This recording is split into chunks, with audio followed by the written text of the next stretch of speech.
So I am on my way to the jam, and I thought that since I had a little bit of time, I would make a video talking about some stuff. I've been trying to do different content on YouTube, mostly because I've recognized that I can do a lot of what I'm doing without overthinking it as much as I have. I am still putting together various videos right now. I've got a lot that's not as heavy as what we've been talking about recently, but I wanted to come and talk to you guys about the BAFTA situation, and I thought that this would be like a cool way to do it. So if you're hot and introspective, maybe you'll enjoy this conversation. So I know that a lot of you probably have heard about it, but there was an incident at the recent BAFTA Awards. There's a man named John Davidson who has a project, a film that's about his life in the 80s as a man with Tourette's.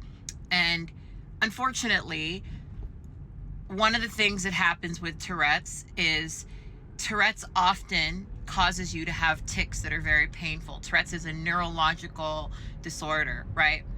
It causes you to have involuntary tics that are very painful if they are not done. And for John Davidson has what I believe is called katblaque, which is essentially when you say offensive things.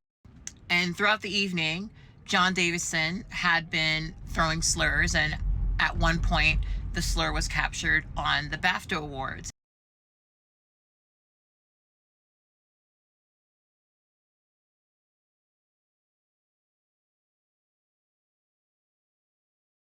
So, at this point, we've been having a lot of debates about Tourette's and about whether or not John Davidson said what he said as a reflection of his racism. Now, I'm not here to tell you that a white man isn't racist or hasn't been racist, right? I don't know too much about John Davidson. It's very possible that he is a racist, right? However, what I do know about Tourette's is that Tourette's is ego dystonic, right? Meaning that it will cause you to do behaviors that are not a reflection of your actual ideals. So him saying the N-word is something that he expressed because he understands that it's an inappropriate thing to say. And Tourette's, it basically makes you say the thing that you know you shouldn't say at the most inappropriate time. That's part of it. It's one of those things where he probably is thinking something like, don't be racist, don't be racist, don't be racist. And that's when the N-word comes out, right? Now, I think Black people are completely allowed to be upset about this. I think that Black folks have every reason to listen to this, hear it as racism, take it as racism, and then feel like he needs to apologize. And I think that he does, regardless of whether or not he meant it or what the context was or how his particular disorder functions. He does need to apologize. However, there's been a lot of stuff that's come out since some of the initial conversations. John Davidson did an interview, I believe, with Variety magazine, where he talked about what actually happened. And apparently, there had been a lot of conversation throughout the evening about how John Davidson's Tourette's is going to cause interruptions. He was there. He wanted to obviously participate and not be away for his situation where he's getting awarded or a film that he's connected to is getting awarded. And so they had been talking about that all day, right? John Davidson had apparently said the N-word several times to several other Black people, right? So it wasn't just that one time when they were on stage. He had repeated it several times, right? However, he didn't just say the N-word. He had also said homophobic slurs when Alan Cumming was on stage, right? Alan Cumming, who I believe is openly bisexual, right? He also called him a pedophile, right? These slurs were edited out.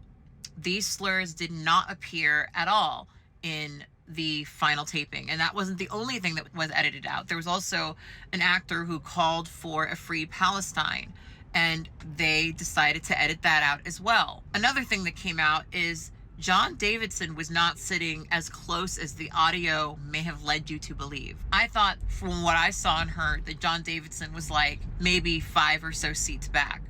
As it turns out, he was 41 seats back, and there had been a microphone placed next to him by staff. I believe that he was told that the microphone was off, but obviously it wasn't. And it looks more and more like the BBC was trying to get some fuckery to happen.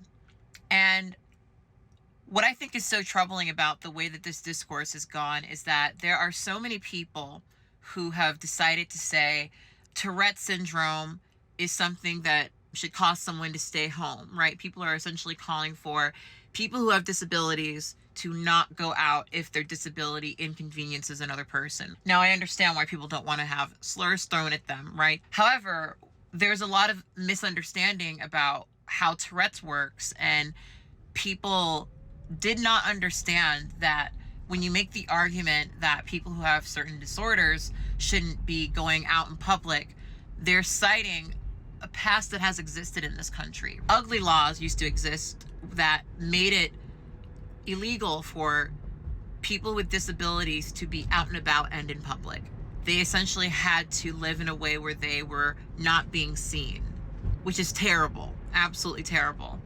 And it wasn't until in the 70s when disabled rights activists actually tried to fight against this, that's when I believe it became not legal to discriminate against disabled people. There are laws like that in several states right now that are trying to get passed. I saw a really great video by an actor named Aaron Pang who was speaking about this. Did you know that pretty soon it's going to be illegal for me to perform in these 9 states? Hi, my name is Aaron Pang, and I'm a disabled storyteller and comedian. Back before 1974, there were these ugly laws that prevented disabled people from being out in public. Literally, there was a law in San Francisco, like where I'm from, that said it was illegal for any person who is diseased, maimed, mutilated, or deformed in any way so as to be an unsightly or disgusting object to expose himself or herself to public view. I'm deformed as fuck with my crutches and my back and my walking. Like, my daily walks around the neighborhood makes the zombies in The Walking Dead look like the Olympics. But these laws made it legal that if I was just walking around in public before 1974, the police could just arrest me and put me in an institution. But in 1974, a bunch of disabled badasses changed the law. They passed Section 504, which made it unconstitutional to do that to disabled people. And so then disabled people could be a part of the community. This law is what allows me as a disabled person to live my life independently in the world. It allows me to grocery shop, it allows me to take the bus, and allows me to perform. But now these 9 asshole states are trying to repeal Section 504. They want to remove the protections and services that allow disabled people to live in public as a part of society. But this is where you guys come in. In the link in my bio, there are call and email scripts written by Connie Chen that allow you to contact your legislators and attorneys generals to stop these lawsuits. Disabled people have a right to be a part of society. We have the right to go to concerts, sit in the park, walk on the street, and even be on the stage. Like, on February 19th, I'm performing my solo show, Falling, a Disabled Love Story. And it's my story. And there are so many disabled stories that also deserve to be told and to be out in the world.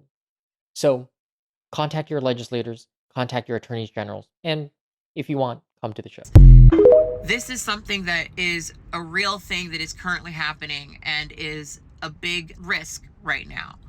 And what I feel the BBC did, not to sound like a conspiracy theorist, but I think that the BBC, I think there's a lot of things going on right now that people are trying to distract from. There's a lot of stuff happening right now, and this, for me, has all of the smacks of something that was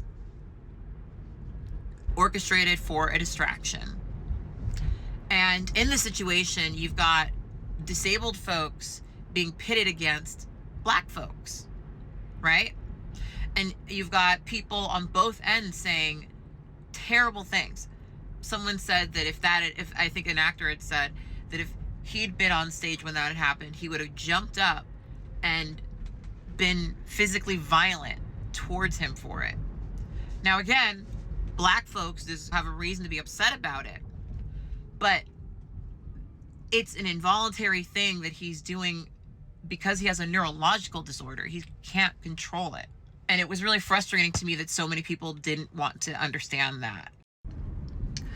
It was really frustrating to listen to a lot of the conversation people were having about this, because there was just so much ignorance on both sides. There were white people saying that black folks need to get over the use of the N-word. There were disabled people who were saying that black folks are particularly ableist. There were people who were black who have Tourette's who were trying to be heard. Saw this really great video that explained Tourette's quite well. I'm going to put in this video. And at the end of the day, a lot of people, I think, unnecessarily stoked anger towards each other.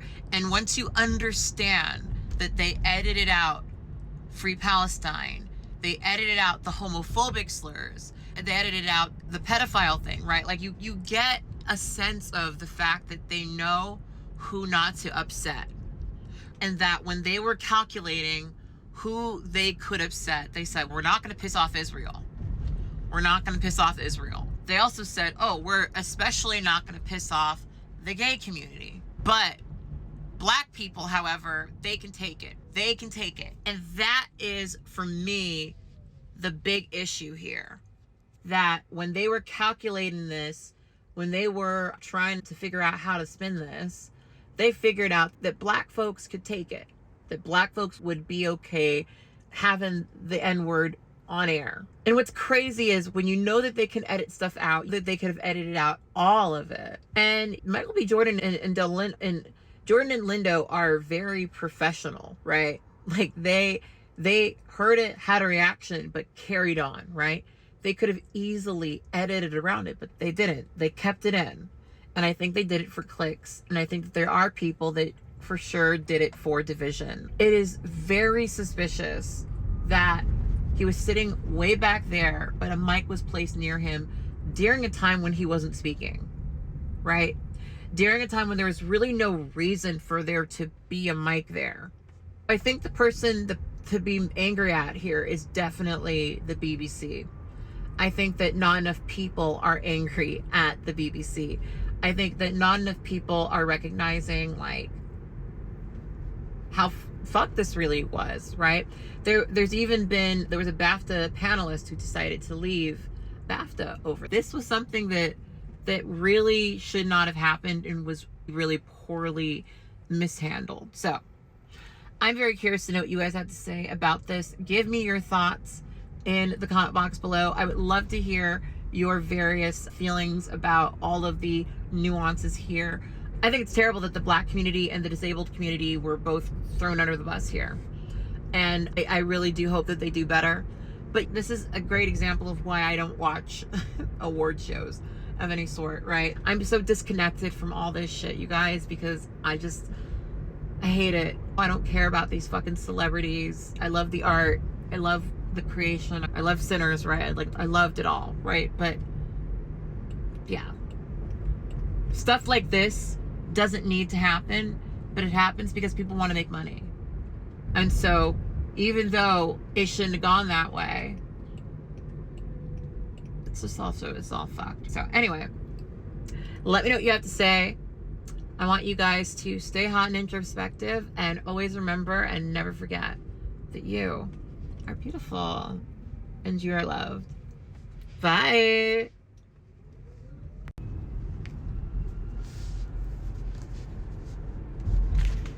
Ah.